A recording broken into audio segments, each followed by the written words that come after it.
What's up, guys? So I found some figures from the new Onward Pixar movie during my toy hunts. Now, for those of you who don't already know, Ian here is voiced by none other than Tom Holland, aka Spider-Man, and Barley here is voiced by Chris Pratt, aka StarLord, the dude who got everyone snapped. I'm not sure who voices this Weekend at Bernie character though. But hey, a movie with Spider-Man and StarLord? I'm down. So I got these figures mainly because of their connection to Marvel, but either way, let's go and take a closer look to see if these figures are up to snuff. Here's a closer look at Ian's packaging here. Completely open packaging, as you can see. You can grab the fingers and everything. This looks like Mushu or something. And here's the sides. And here's back with a glam shot, some words, and all the other figures, and oh, Blazy. Okay, I guess it's not Mushu. And here's Chris Pratt's character, looking pretty awesome. Also open, grab the figure. Looks like it comes with a sword, and also the sides. And here's the back of his box with some wording, his own glam shots and stuff. And here's Weekend at Bernie's character, also open, and oh, Wilden Lightfoot. Yeah, close enough. And there's the sides. And here's the back of his box with wording, glam shots, and ooh, he comes apart, and then some sprites.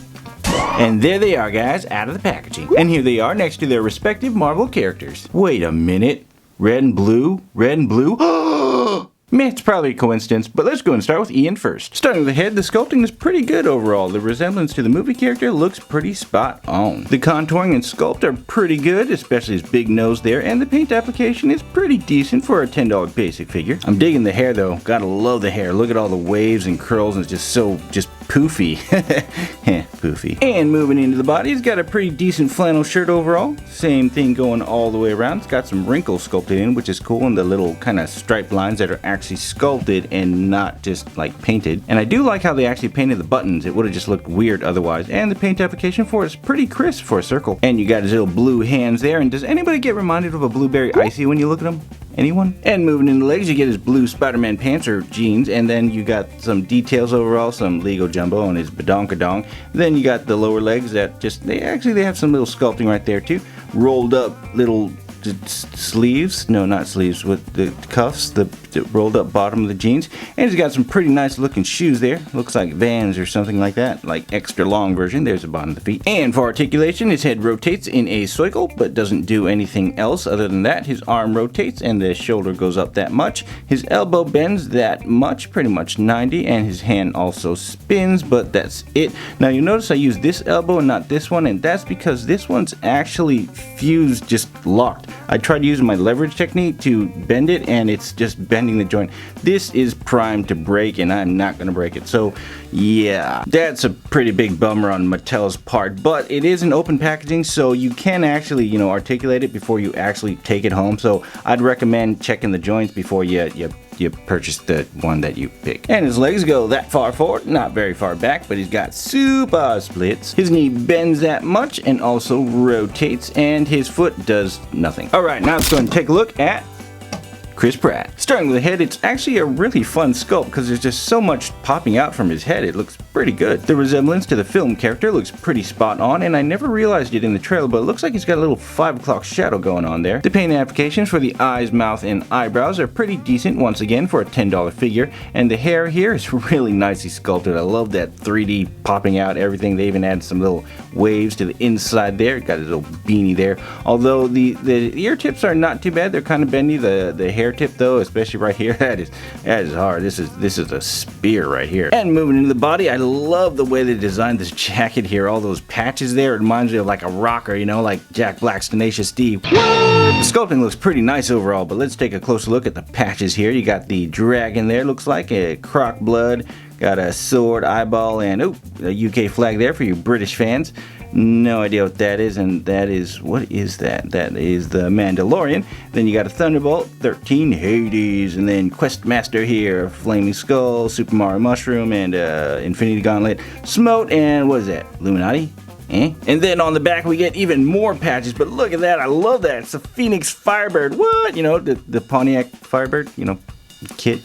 I think it looks cool. But anyways, love the paint job on that. Looks really awesome. Then you got a little skull with that, Viking hat, war axe, and metal. And his arm's pretty plain overall, except on his little cast here. He has some stuff. Not really sure what that is. Can't really make it out. Looks more like Illuminati stuff. Nothing on the other side though, just on the outer shell. And the other arm just has his stud bracelet. And moving on down, you get his little shorts here, army green shorts, a little pouch there, some more pouches, some wrinkles sculpted in, his blue legs, and then some kicks there, which look pretty decent overall. Pretty decent kicks. And there's the bottom of the feet. And for his articulation, his head barely rotates. His arm does spin into full circle though. Shoulder goes up that much. Elbow also bends about 90-ish. That's not even 90. But it does spin in a circle as well. Hand does nothing, but this hand does spin in a circle.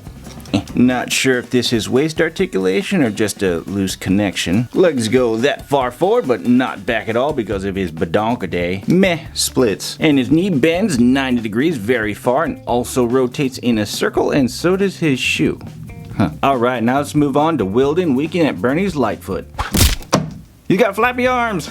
This is kind of weird. Now, for those of you who haven't seen the trailer, this looks to be, Chris Pratt's and Tom Holland's dad. They apparently passed away in the movie, and they tried to resurrect him, and they kind of did, but then they kind of only got half, so pops in half. Look at that. That's kind of cool. So this half is really just cloth, and then this is the only part of the dad that came through. That's just pretty morbid. Hopefully the movie explains more of it. But let's take a close look. Starting with the head, it looks kind of funny overall. I do like it. It looks like they just stuffed some cloth together. I do like this hat here, nice and green. The brim is pretty stiff, so it should hold its shape. Cool orange sunglasses. And his body has a nice overly stuffed jacket, looks to be. Pretty decent sculpting, no paint on it whatsoever.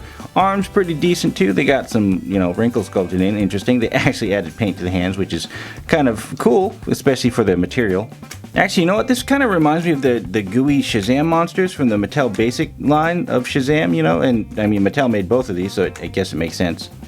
And moving the legs are just pants, nothing special. Probably take the top off, take a better look at that. There's the connection point right there. It's just, boring old pants and whatnot. It's got some nice shoes though, and purple socks. I dig the purple socks. And the bottom of the feet for you, legal job out. And for articulation, his head actually doesn't move at all. It's just solid. Although his waist does move, it swivels in a circle and it's on a ball joint, so you get some movement there. And despite what it seems, the arms actually can rotate a little bit. I think they're connected together because when you go in the full circle, the other one comes around. But as you can see, it's easier too when you pull it stretched like that, and he just spins in a circle. So that's unexpected. Now the waist strangely does not swivel. It's kind of just a loose joint, but it does pop apart, so that I was kind of expecting a swivel. But hey, at least the connection's pretty solid. Legs go that far forward, not very far back though. Awesome splits. The knee bends 90 degrees and the foot swivels in a circle, but the knee here does not rotate whatsoever. Don't even try, because if you look here, it's actually squared off at the peg, so it was not designed and will never swivel, so it'll just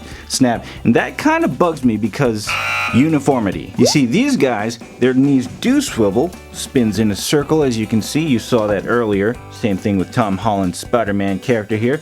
But this guy doesn't, and that poses a problem of uniformity because people are going to buy these figures. They're going to spin these knees and think that they should spin, then they're going to spin this one and just think it's a stuck joint, and instead, snap, you break the knee. So uniformity is really important for something like this to prevent breakage. So I mean, return rates for him are probably going to be increased because of that non-uniform knee, and that really bugs me.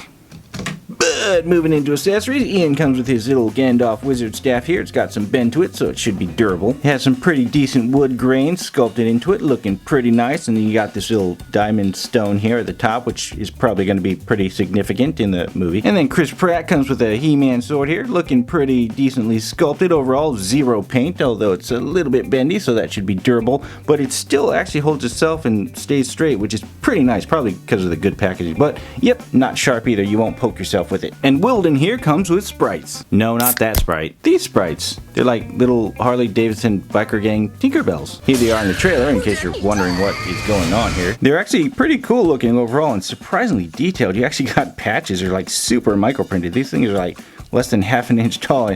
Probably a choking hazard if you swallow it, so don't swallow it. And this one here, I'm just gonna call Punk Rock Bertha. She has a little mohawk here, which is pretty awesome. It's pretty soft too, so you don't have to worry about that breaking. And the wings are pretty soft as well. They're pretty bendy. And what's surprising about these guys is that they can actually stand. I mean, look at that. They're super tiny. Well, at least Punk Rock Bertha can. This little Bobby Joe here just likes to fall over. Although you can kind of bend his wings back a little bit like that to give him some more leverage, and then he still doesn't stand, so he's really best supported on Punk Rock Bertha there. And here they are holding their respective stuff, although Chris Pratt's sword here is a little loose in his hand, so that's kind of a bummer, but at least he can still hold it. Whoopsies, almost forgot about Blazy the Dragon here. I really want to call him Mushu for some reason. He's actually really nicely sculpted overall, and he's got 1 point of articulation, which is just his neck. I like the paint applications, they look pretty great, and then you see the scaling there. Got his tongue that looks like a ribbon there, horns and winged ears. Then you got the wings here as well, which look pretty nice and bendy as well. And if you look here, it looks like it's a dog collar because he's got a little thing right there. I can't make out what that is, but oh wait, that's a B. B for Blazy. You really can't call him Mushu now. Yeah, overall it's a really cool dragon. I like him. Soft too as well, and nice scales everywhere, and yeah, little yellow bottom. I like the dragon. Like Blazy the dragon. And now for some comparisons. Here they are next to completely randomly chosen Marvel Legends which have no underlying connections or meanings whatsoever. Here they are next to some Star Wars Black Series. Here they are next to my new favorite figure, Kate Diaz. And finally, here they are next to some Disney Toy Box figures, which are also completely randomly chosen. Honestly. Well guys, overall these figures aren't bad for their $10 price point. They're great for play or display. Just make sure you check the joints before purchase to make sure you don't have a stuck one like mine. Now hopefully the movie is good, but then again it's Pixar. Them and Marvel Studios are the only ones who have never had a flop. And both owned by Disney. Anywho, thanks for joining me on another review, and stay tuned next for an Iron Man or an Iron Robot that's really big and giant. This guy, I'm reviewing this guy next. It's the new Walmart exclusive Iron Giant Robot. So yeah, so until the next video, peace.